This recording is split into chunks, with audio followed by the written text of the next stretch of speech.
Hola gente linda, ¿cómo andan? Antes de ir a elaborar mi taller, quería comentarles algo. A causa de todo este movimiento de pandemias y virus, hoy me hicieron un regalo, un pequeño video que voy a dejarle ahora, ¿sí? Con este furor que viene, ¿viste? Nada, para que te asesores un rato, para que veas, para que te asesores, para que no tengas miedo, para que sigamos en la lucha, para que sigamos despertando. Está en vos, dale, y que difundas, dale. Ahora, me quedan 10 minutos, no estaba seguro de poder llegar a este momento. Pero ¿puedo decirles algo en relación a este coronavirus? ¿Me lo permiten?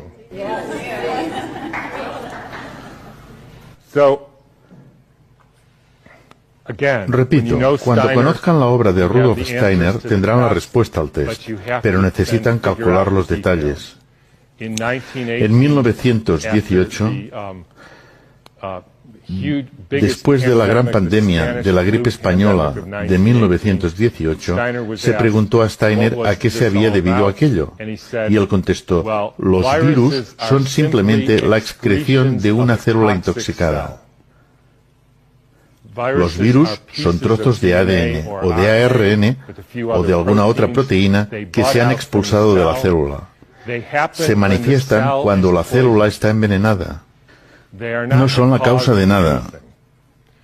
Y la primera manera que se me ocurre de animarles para que reflexionen sobre esto es que imaginen que son especialistas en delfines, ¿de acuerdo? Y que han estudiado los delfines del círculo polar desde hace cientos de años, o por lo menos durante un largo periodo de tiempo, y los delfines están bien. Luego, de repente les llaman, Carlos, casi todos los delfines están muriendo en el círculo ártico. ¿Podrías venir a investigarlo? ¿De acuerdo? Y solo pueden ustedes plantear una pregunta. Levanten las manos para indicarlo. ¿Cuántos de ustedes responderían, quiero estudiar al delfín para ver su genoma? Nadie, porque es una estupidez. ¿Cuántos de entre ustedes dirían, quiero verificar si este o aquel delfín es portador de un virus que sería contagioso y que se transmite a los demás delfines enfermándolos? Aquel amigo.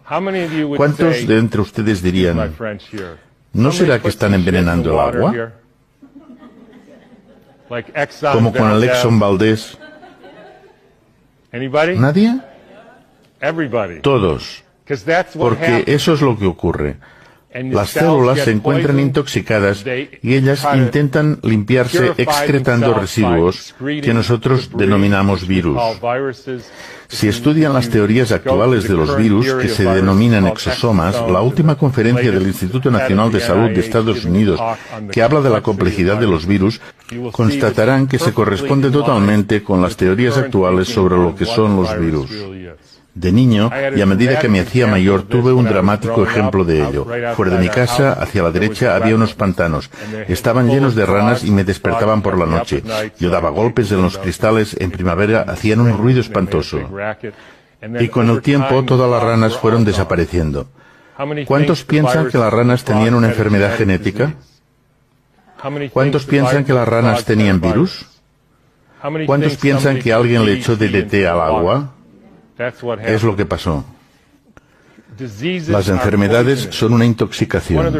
Ese es uno de los motivos por el que las vacunas...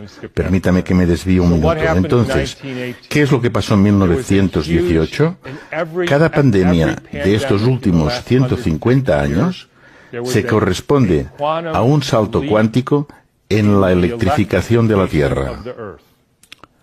En 1918, a finales de otoño de 1917, se introdujeron las ondas de radio en todo el mundo.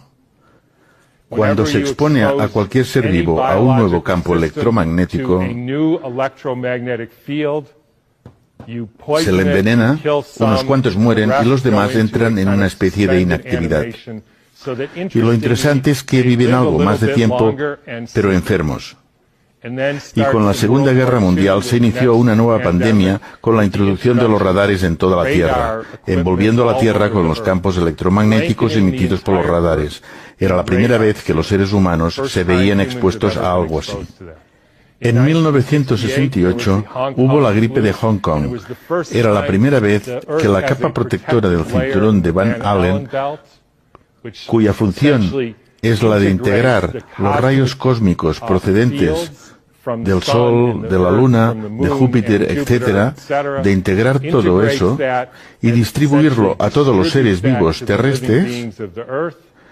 Pues bien, en el cinturón de Van Allen se colocaron satélites que emitían frecuencias radioactivas. Al cabo de 6 meses se produjo una nueva epidemia viral. ¿Por qué viral? Porque las personas que fueron intoxicadas expulsaron toxinas parecidas a virus. Las personas creyeron que se trataba de una epidemia de gripe. En 1918, el Ministerio de Sanidad de Boston decidió analizar el carácter contagioso de una epidemia. Lo crean o no, tomaron a cientos de personas que tenían gripe, les extrajeron las mucosidades de la nariz y se las inyectaron a sujetos sanos que no tenían gripe. Y ni una sola vez consiguieron hacer enfermar a uno solo de aquellos sujetos sanos. Repitieron la práctica una y otra vez, pero no consiguieron demostrar el contagio. Incluso llegaron a hacerlo con caballos que supuestamente habían pillado la gripe española. Les colocaron sacos sobre las cabezas y el caballo estornudaba en el saco. Luego colocaban el saco con estornudo al caballo siguiente que no caía enfermo. Todo esto lo pueden ustedes leer en un libro que se llama El arco iris invisible de Arthur Robert Firstenberg. Él realizó una cronología de todas las etapas de electrificación de la Tierra y de cómo al cabo de unos 6 meses se producía una nueva pandemia de gripe en todo el mundo. No hay otra explicación. ¿Cómo podría sino propagarse desde Kansas hasta Sudáfrica en 2 semanas? De manera que en todo el mundo se manifiesten los síntomas a la vez, a pesar de que la forma de transporte era en caballo y en barco. Es algo que ellos no pueden explicar. No sabemos cómo se produce, fue la conclusión de aquella prueba. Pero si se paran a pensar en ello, todas esas ondas de radio y demás frecuencias que algunos de ustedes llevan en el bolsillo o tienen en la mano, pueden enviar una señal al Japón y llega al instante. Por tanto, incluso aunque no crean que existe un campo electromagnético que interconecta el mundo en pocos segundos, no hace falta discutirlo, es un hecho que experimentamos a diario. Y acabaré añadiendo que en estos últimos 6 meses se ha producido un dramático salto cuántico en la electrificación de la Tierra. Estoy seguro de que muchos de ustedes saben de qué se trata. Se llama 5G. Habrá unos 20.000 satélites que están emitiendo radiaciones, como las radiaciones que se emiten dentro de sus bolsillos o en sus manos y que ustedes están utilizando continuamente. Esto no es algo compatible con la salud. Lamento mucho decirlo, pero no es compatible con la salud. Es un aparato que desestructura el agua y si entre ustedes hay quien considera que nosotros no somos seres eléctricos, solo somos materia física, entonces no se molesten en pasar un electrocardiograma o un electroencefalograma o una prueba de conducción nerviosa, porque somos seres eléctricos y los productos químicos no son más que los residuos de estos impulsos eléctricos. Y para finalizar, una adivinanza. ¿Dónde se encuentra la primera ciudad del mundo totalmente cubierta por la 5G? Exactamente, en Wuhan. Así pues, cuando empezamos a pensar en todo esto, estamos en una crisis existencial aquí y ahora, de una magnitud tal que los seres humanos nunca han visto. Y no voy a interpretar el papel de profeta del Antiguo Testamento. Pero se trata de un hecho sin precedentes. La puesta en órbita de miles de satélites en la propia capa protectora de la Tierra. Y por cierto, como quería decir antes, eso se relaciona con las vacunas. Esto me atañe, pues hace un año tuve un paciente en plena forma que practicaba el surf, era técnico electricista electrónico que instalaba sistemas wifi para gente muy rica. Esta profesión tiene un alto índice de mortalidad.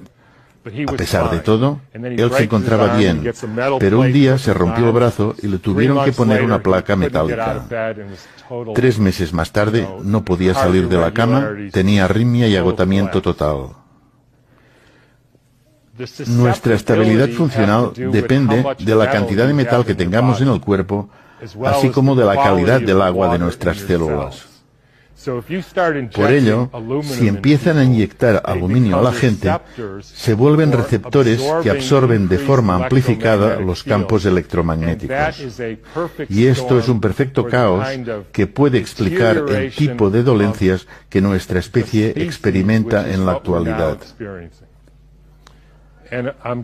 Quiero terminar con una cita de Rudolf Steiner, de 1917. Era una época diferente. En la época en que no había corriente eléctrica, cuando el aire no estaba sometido a influencias eléctricas, hablamos de 1917, era más fácil ser humano. Por esta razón, para poder ser enteramente humanos hoy, es necesario desarrollar capacidades espirituales mucho más fuertes de las necesarias hace un siglo.